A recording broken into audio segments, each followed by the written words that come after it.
la team, j'espère que vous allez bien. Aujourd'hui on se retrouve pour une nouvelle vidéo astuce. Si comme moi vous avez acheté beaucoup de jeux sur votre compte Steam, je suis actuellement à 291 et je pense être un petit joueur comparé à un certain.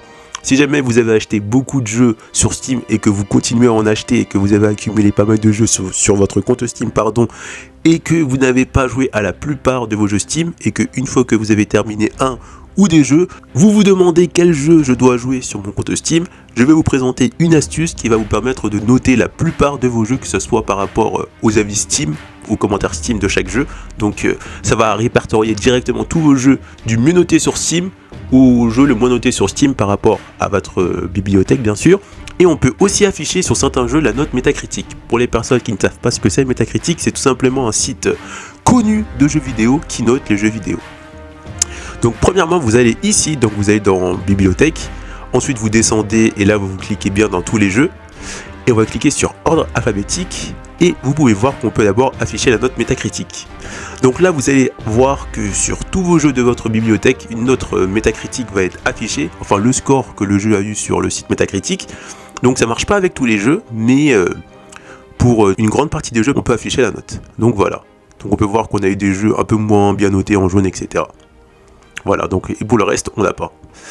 Ensuite, maintenant, comment afficher la note de votre jeu par rapport aux commentaires Steam, donc si le jeu a bien été noté sur Steam. Donc on va encore ici, et au lieu de cliquer sur Score Metacritic, on va cliquer directement sur Évaluation Steam.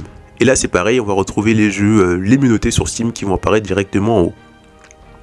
Si par exemple, je prends ce jeu-là et que je vais dans Magasin, on peut voir que le jeu a été extrêmement positif, on peut revenir en arrière, voilà, on va prendre un jeu aussi comme celui-là, donc lui ça va être pareil, il va être vraiment bien noté dans le magasin, extrêmement positif, comme ça peut vous permettre de choisir un jeu qui est vraiment bien et ça vous évite de chercher dans votre bibliothèque quel jeu vous devez lancer. Donc voilà, ça peut vous permettre de gagner du temps. Donc voilà, on arrive à la fin de cette vidéo. Si ça vous a plu, mettez le petit like, pensez bien à vous abonner pour ne pas manquer mes prochaines astuces. Et on se retrouve bien sûr pour une prochaine vidéo. A plus! Pour retrouver d'autres astuces sur Windows, cliquez sur l'effet du numérique, après vous êtes abonné bien sûr. Rendez-vous dans l'onglet Playlist et là cliquez sur la playlist Astuces Windows. Donc pour l'instant on retrouve que quelques astuces Windows, mais je mettrai bien évidemment cette playlist à jour dans la mesure du possible. A plus la team!